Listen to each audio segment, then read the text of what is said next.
मेरा मायका छोटी कहानी। बच्चों की गर्मियों की छुट्टियां लगे अभी 2 दिन ही हुए थे। सुबह सुबह पापा का कॉल आ गया। बोले बेटा कब आओगी। मैंने अनमने मन से बोल दिया पापा कुछ पक्का नहीं है। ऋषि टूर पर गए हैं, उनके आने के बाद देखती हूँ। पापा की आवाज रुआन सी हो गई। बोले बेटा तुम्हारी माँ नहीं है तो क्या हुआ, तुम्हारा मायका तो है और मैं तो हूँ। ऋषि से बात करो और जल्दी आ जाओ। मैं जी पापा के आगे कुछ बोल ही नहीं पाई। जब तक माँ थी उनसे रोज फोन पर ढेरों बातें करती थी।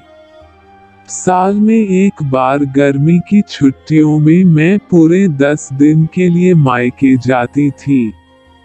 वो सुख किसी जन्नत से कम नहीं होता था। बच्चों से ज्यादा मुझे गर्मी की छुट्टियों का इंतजार रहता था, पर जब से माँ गई मेरा मायके जाने का मन ही नहीं करता। ऐसा लगता जैसे मेरा मायका ही खत्म हो गया। एक सूनापन, एक खालीपन सा मेरी जिंदगी में भर गया था। पापा एकदम शांत स्वभाव के थे और कम बोलते थे, पर सबकी जरूरत का पूरा ध्यान रखते थे। ऐसा नहीं कि मैं पापा को प्यार नहीं करती थी, पर बचपन से मैं माँ के ज्यादा करीब थी। या यूं कहूँ कि वे मेरे दिल के सबसे करीब थी। अपने सारे सुख दुख एक सहेली की भांति मैं उनसे साझा करती थी। आज सुबह सुबह पापा का कॉल आया तो उन्हें मना नहीं कर पाई।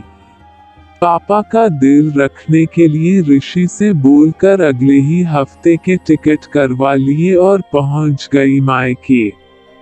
जैसे ही दरवाजे पर पहुंची माँ की याद आ गई।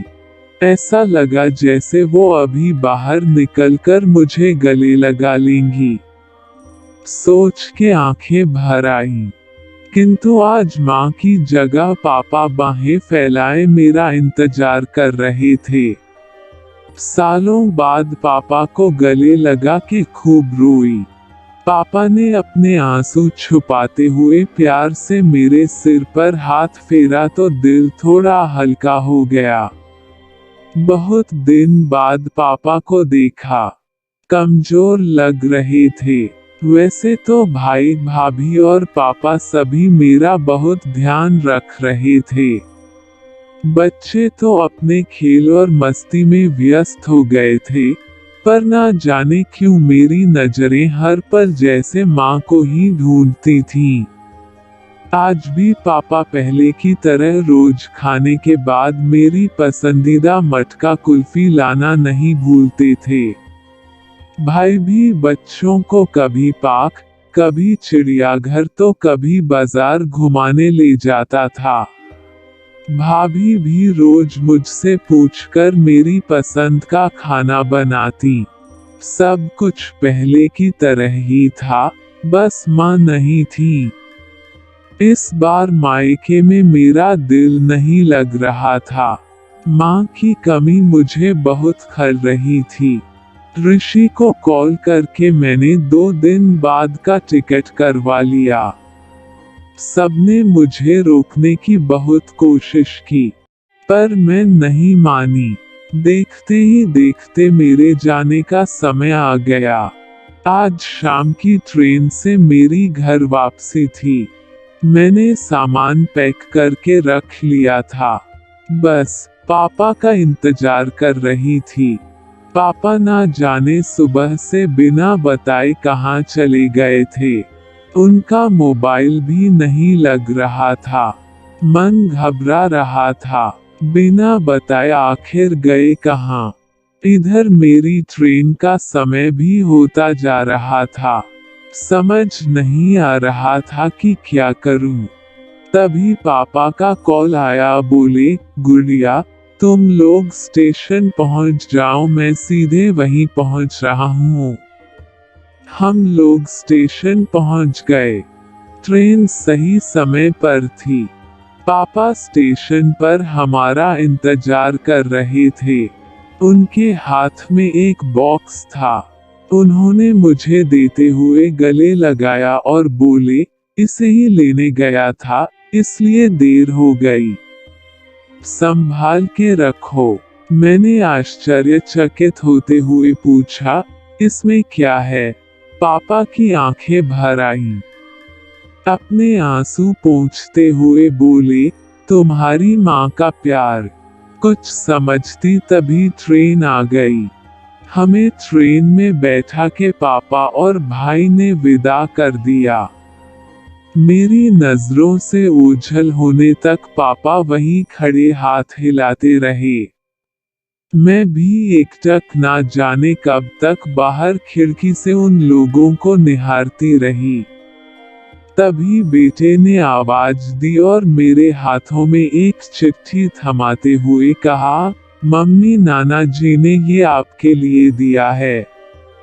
मैंने तुरंत चिट्ठी खोली। मेरी प्यारी गुड़िया रानी, सदा खुश रहो। जब तक तुम्हारी माँ थी, तुम्हारी हर छोटी बड़ी बात का ख्याल वही रखती थी। मैं जानता हूँ कि मैं तुम्हारी माँ की जगह तो नहीं ले सकता, पर उनकी कमी की पूर्ति करने की कोशिश तो कर ही सकता हूँ। आज तुम्हारी माँ होती तो हमेशा की तरह अपने हाथों से तुम्हारे लिए बड़ी पापड़ अचार बना के साथ भेजती। माँ के हाथ का तो नहीं, पर उसके स्वाद जैसा सब सामान एक दुकानदार से बनवाने की कोशिश की है। उम्मीद है तुम्हें पसंद आएगा।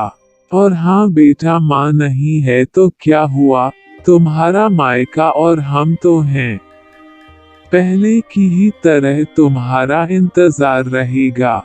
ढेर सारे प्यार और आशीर्वाद के साथ तुम्हारे पापा। पत्र पढ़ते पढ़ते मेरी आंखों से अश्रुधारा बहने लगी। सहसा मेरे मुंह से निकला, आई लव यू पापा। बात छोटी पर उसमें अथाह प्यार समाहित था। ये सिर्फ मैं ही महसूस कर सकती थी। मायके से घर आए 1 महीना बीत गया था। अब पापा से रोज एक बार कॉल करके मम्मी की तरह घंटों बातें करती हूँ।